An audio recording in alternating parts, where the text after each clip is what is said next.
Ya, Assalamualaikum warahmatullahi wabarakatuh, sahabat YouTubeku dimanapun berada. Semoga kita semua sehat selalu dan sukses dalam segala aktivitas. Ya, kali ini kita tayangkan video tentang bagaimana cara menghambat atau mengendalikan menangkal agar babi hutan atau kera, ya monyet, tidak masuk ke pekarangan atau tidak masuk ke sawah atau ladang kita. Ya, sekarang kita lihat nih, jelas satu ekor anak anjing yang sengaja kita pelihara di pondok sawah, yang nantinya anak anjing ini dengan keberadaannya bisa juga mengatasi, ya, agar babi hutan dan kera atau monyet yang akan mengganggu tanaman ataupun sawah itu bisa teratasi walaupun tidak 100%, tidak sepenuhnya. Namun kita tetap berusaha bagaimana cara mengendalikan hama babi hutan ini yang selalu merusak. Ya, ini contoh jelas sekali jejak dari babi hutan, ya. Nih di pematang sawah. Ya, ini jejak babi hutan yang masuk. Namun kita berupaya agar tidak meracun dari babi hutan tersebut. Kita berusaha dulu mengendalikannya, mengatasinya dengan secara alami, ya, secara tradisional. Sebab kalau kita racuni nanti babi hutan akan mati, itu bangkainya atau baunya juga akan menyengat dan mengganggu aktivitas kita di dalam mengerjakan atau menjaga sawah. Ini kita lihat betapa besarnya nih jejak dari babi hutan. Ya, jelas kita lihat nih.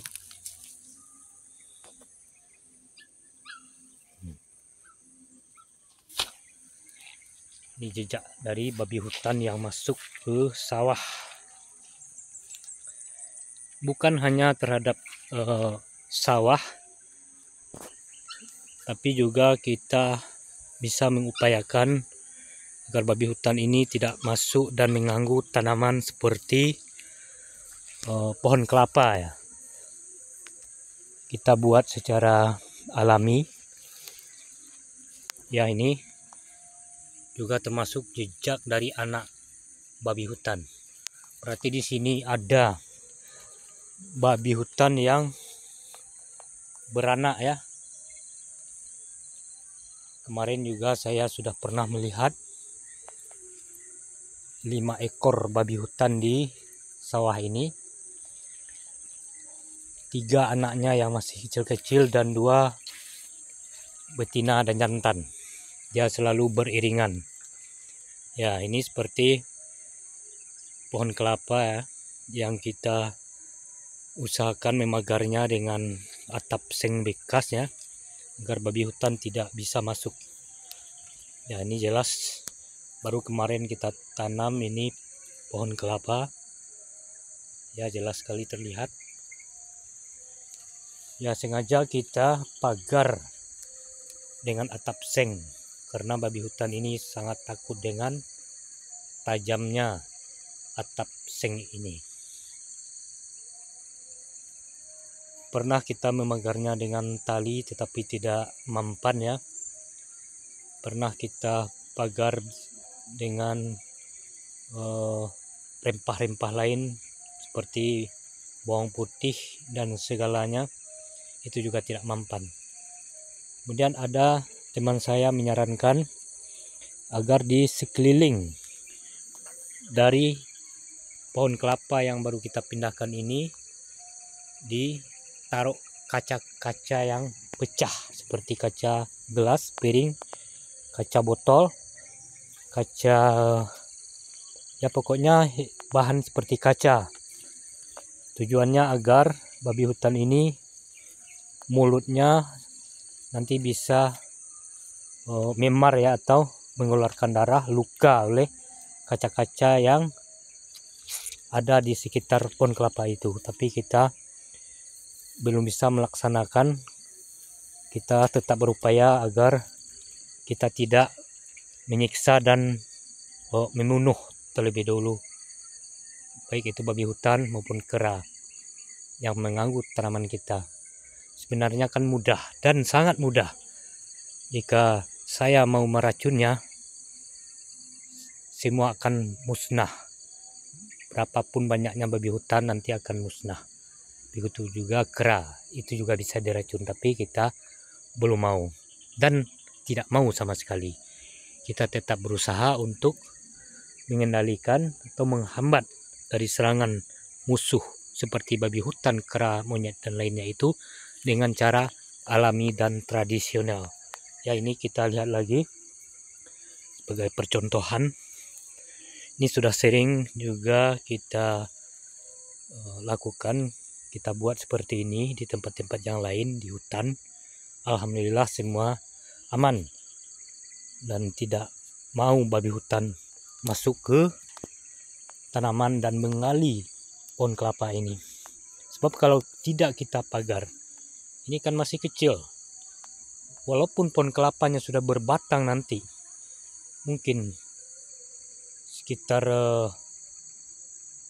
7 meter atau 8 meter ketinggian, itu tetap digali oleh babi hutan. Karena babi hutan itu yakin bahwa makanannya itu ada kelapa, walaupun kelapa yang sudah membusuk di dalam tanah. Nah, jadi inilah sebagai upaya kita untuk mengendalikan atau menghambat serangan dari babi hutan. Agar insya Allah nanti tanaman kita, padi ini juga tidak mau dirusak, sepanjang kita tidak ada niat untuk menyiksa dan membunuhnya. Karena Allah itu tahu. Nah, sayangilah hewan, jangan laknati hewan, karena laknat itu akan kembali kepadamu. Betul, dan saya yakin membenarkan bahwa babi hutan ini adalah musuh nyata. Kenapa tidak dimusnahkan? Ya, mungkin di sini juga ada pertanyaan bagi saudara-saudara kita. Benar adanya seperti itu. Kita berupaya dulu untuk mengendalikannya secara tradisional dan alami, ya. Ini jejak dari anak-anak babi hutan yang selalu merusak pematang. Itu menurut kita, dia itu merusak pematang, ya. Padahal ini adalah tempat lewatnya babi hutan. Karena sawah ini juga berada di tepi hutan, di lereng bukit, yaitu Danau Maninjau dan bukit. Kita lihat jelas sekali, tapi masih gelap ya, karena hari sudah sore. Nah, ini hutan belantara nih. Jelas sekali ya.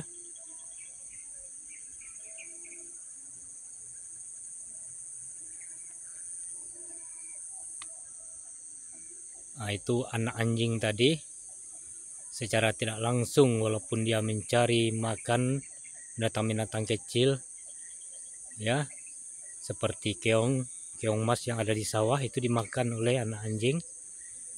Kemudian belalang juga, mana yang dapat itu juga akan dimakan.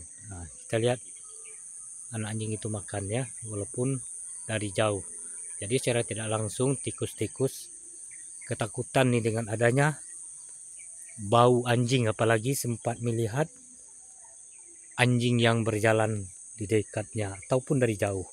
Walaupun anjing itu kecil, tapi tikus dengan anjing itu memang musuhan.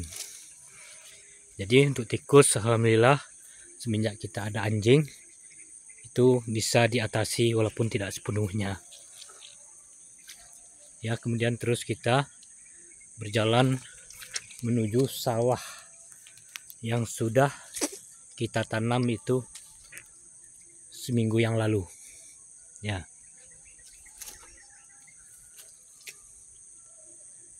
Jadi saya mengharapkan kepada kita semua, sahabat YouTubeku dimanapun berada, apapun usaha kita, baik itu pertanian, nelayan, berdagang, sekalipun ASN, ya, pegawai negeri, pejabat, TNI dan Polri. Kita berupaya di dalam berusaha itu dengan niat ya untuk mencari rezeki dan meminta kepada Yang Kuasa untuk menjauhkan usaha-usaha kita itu dari segala macam yang akan mengganggu. Semoga kelak nanti kita akan berhasil. Ya, demikian saja sahabat YouTubeku dimanapun berada. Lain kali kita sambung. Terima kasih atas segala perhatian. Mohon maaf atas segala kekurangan. Wassalamualaikum warahmatullahi wabarakatuh.